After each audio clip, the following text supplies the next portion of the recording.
Hello and welcome to Let's Play California Games on the Sega Master System. Epix Inc. 1987, adaptation by Sega 1989.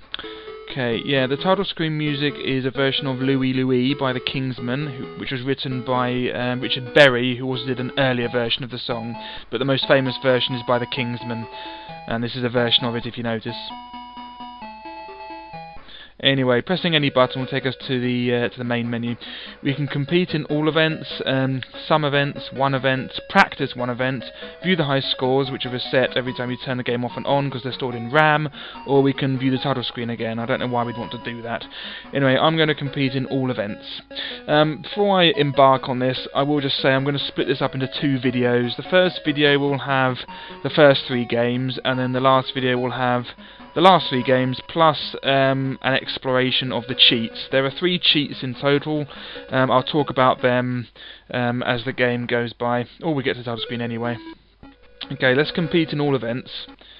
Okay, there's 1 player. You can have up to 8. How it works is you just pass the controller from one player to the next. You can have up to 8 players playing at, one after the other, competing for a high score. So I'll choose 1, of course, because it's only me playing. Okay, my name is going to be S.C. because that's the initials of my YouTube username. So that's that. Okay, you can then choose your team. It's not really necessary. It just adds to the spirit of the game. I always choose Santa Cruz. It makes no difference whatsoever because when I first played this when I was a little and about 7 years old, I chose Santa Cruz. The first one I ever chose was Santa Cruz, and I thought it was pronounced Santa Cruz, and I thought it had something to do with Father Christmas, obviously. But it doesn't have anything to do with Father Christmas. Anyway, Santa Cruz skateboards. Is this correct? Yes, it is. Okay, first event is Halfpipe, and there's a bit of sampled speech saying Go Thrasher. Sometimes he says that, sometimes he doesn't. A bit of sampled speech there. Okay, if I knew he was going to say that, I wouldn't have talked as he said it, but sometimes he doesn't say it, and it's not really that important anyway. Anyway, yeah, the halfpipe, you get 3 lives, so to speak. If you fall off 3 times, you forfeit any extra time you might have. Otherwise, you get 1¼ minutes, 1 minute 15 seconds. There are only 3 tricks you can do. You can do the kick turn, the hand plant, or the aerial plant. The kick turn is sort of awkward to do. It's easier to do if you use a controller like I have, a PC controller that's based on a PlayStation controller with an analog stick. You can just sort of roll the analog stick around, or the directional the D-pad around as you rise above where the halfpipe is, and you should do the kick turn. That's how you do that. The hand plant is done just by, as you're rising above where the halfpipe is, you hold button 2 or something and up maybe. I don't know, I always seem to get it to work. It's the easiest trick to do, and it seems to get more points than the kick turn, even though it's easier to do.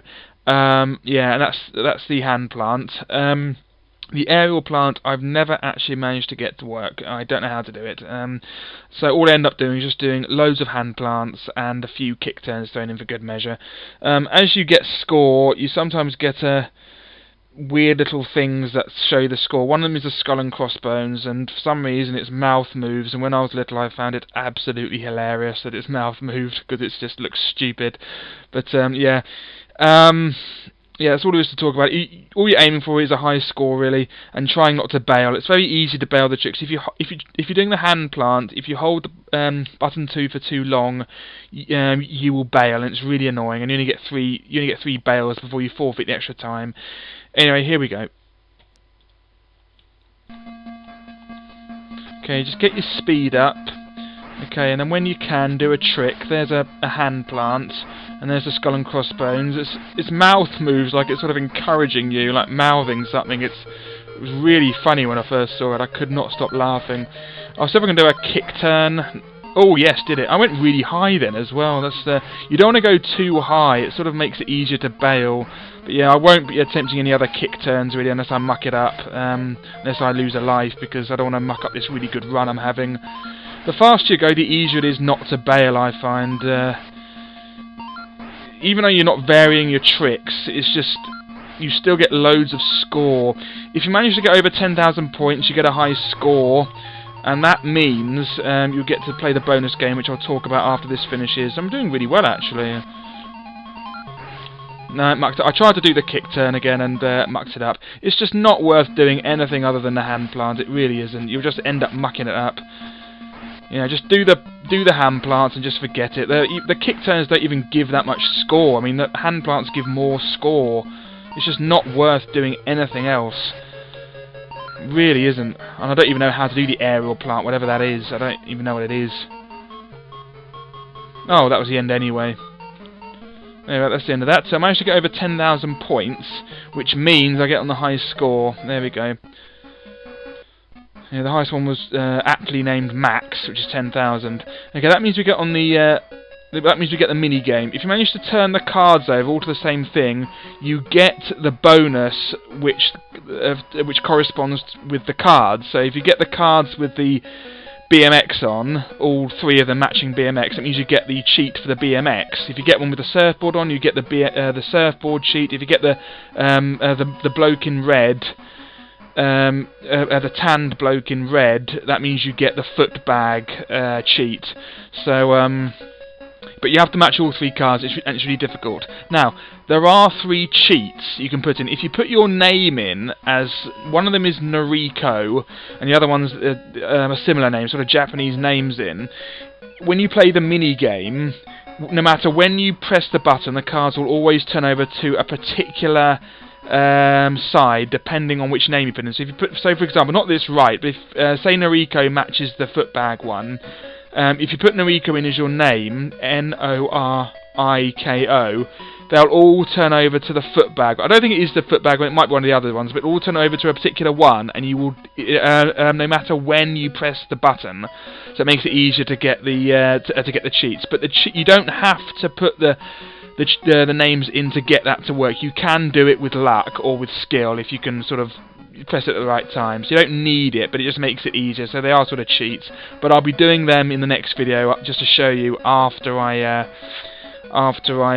complete the game. Anyway, so here's the mini game, and it's the Kingsman Louis again. Okay, I'll see if I can get it. I probably won't do though. Oh, we're looking good. But I get it. No. See, that's what you're aiming for. But if I put a cheat in and it corresponded to the BMX one, no matter when I pressed it, it would always get the BMX. Anyway, it's just half-pipe results. I'm first because I'm the only player.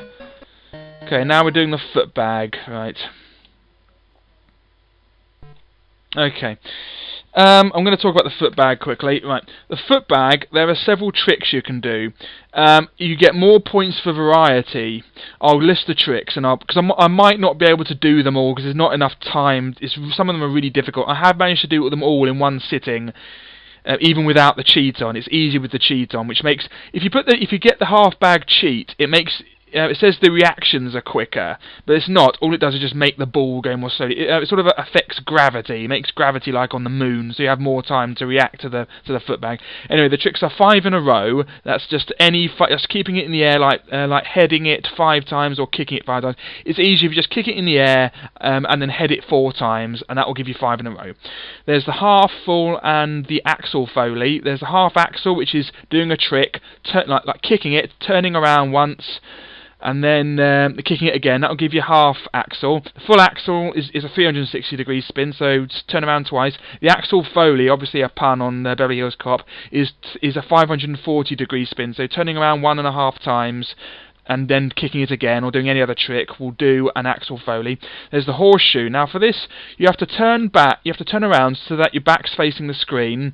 Kick it with your back foot and then land it on your other back foot, so from back foot to back foot, so it goes in a horseshoe shape, so the bag goes in a horseshoe shape. That'll give you horseshoe. Okay, the double arch. Now you do a sort of a side kick, which I'll show you. Sort of you stick your leg out to the side when you kick, if the ball is going to the side. If you manage to do one of those from one leg to the other, that's a double arch. Okay, a doda is like the double arch, but if you kick it with your side leg, the side leg kick, and then head it, and then kick it with the other leg after you head it, with the side leg kick, that's a doda. Now the reverse doda, you think it's just the other way round, but it isn't.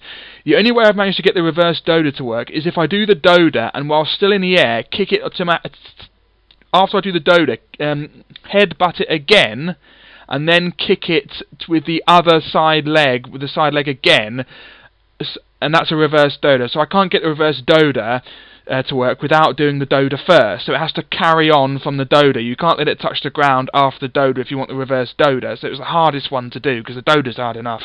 The jester it's like the side kick, but if you don't get the bag far enough away from your legs, so you don't do the side kick, you do a sort of weird kick with your inside side leg. It's difficult to explain. That's the jester, and you can do that with the back facing or the front facing. The normal side kick, so the double arch, can only be done with your front facing, in my experience. There's the headbanger. Now that's if you head it, do one turn, then head it again, that's a headbanger. If you do a headbanger and then try to do another headbanger immediately afterwards, so head it, and then turn again, then head it, that's a dizzy dean.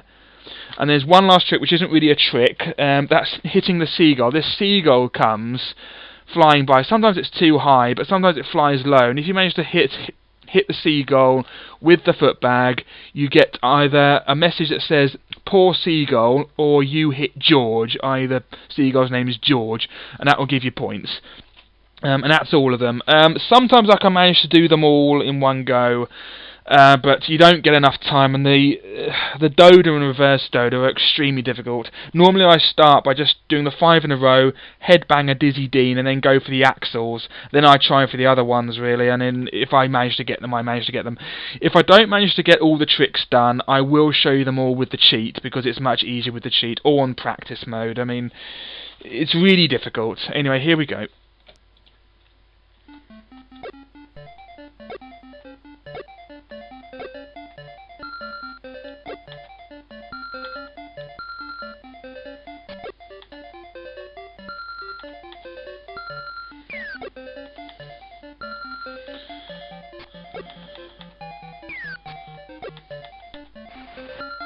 That's the jester. That's the Axel Foley. Right, let's go for the horseshoe. That's the horseshoe. Right, let's go for the double arch. That's the jester again. Whoops. That should be enough. Yep. That's the seagull. Let's go for the doda. Ah.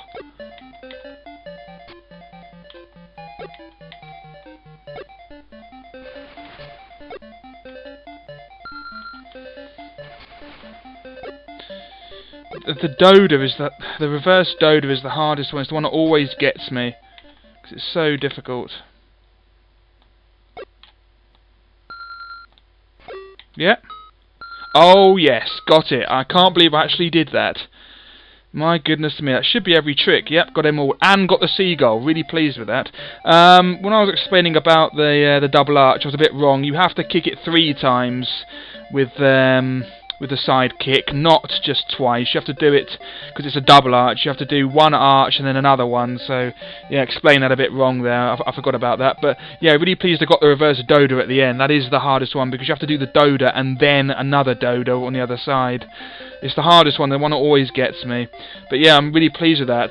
Normally I can only get all the tricks with the cheat on, so I'm really pleased with that. Variety bonus.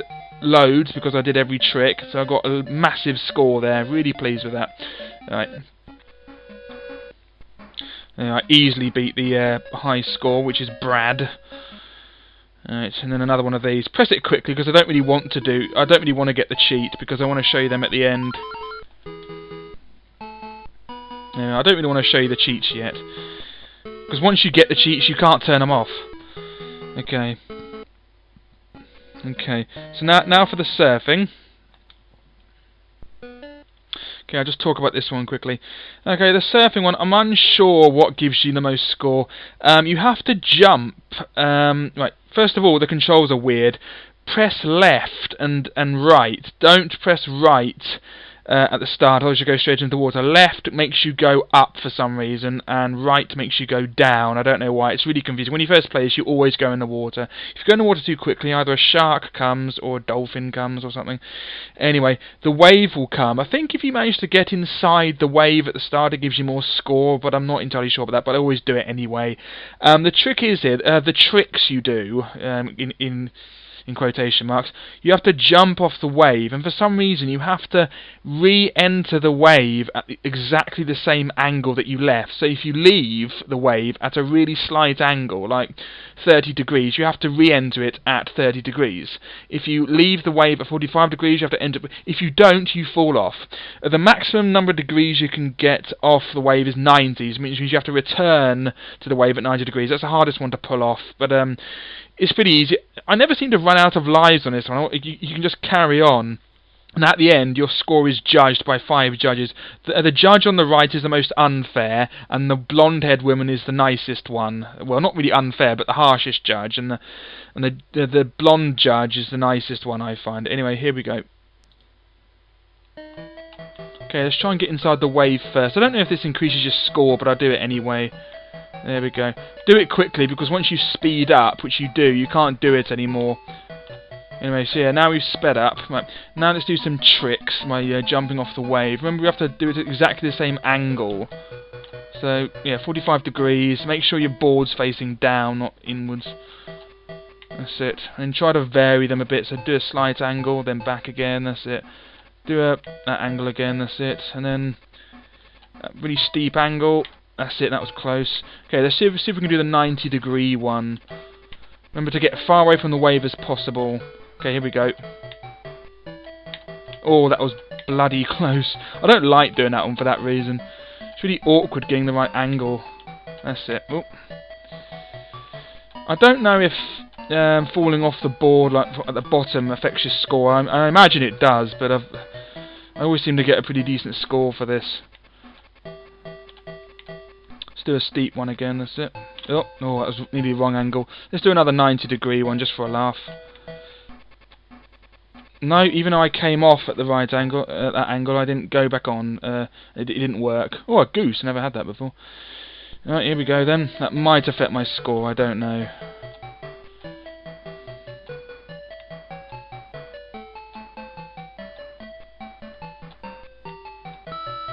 That's it. Oh, and we're off. See what score we get. Yeah, you see, the blonde woman is always the kindest, and the one on the right is always the least one. The other ones are pretty much the same. 6.2 average, which is still better than slick, so I get in the mini game again. I'm never any good at the surfing.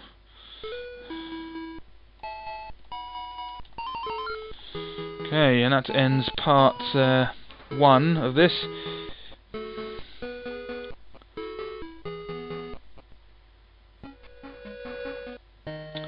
Okay, now I'll pause this. And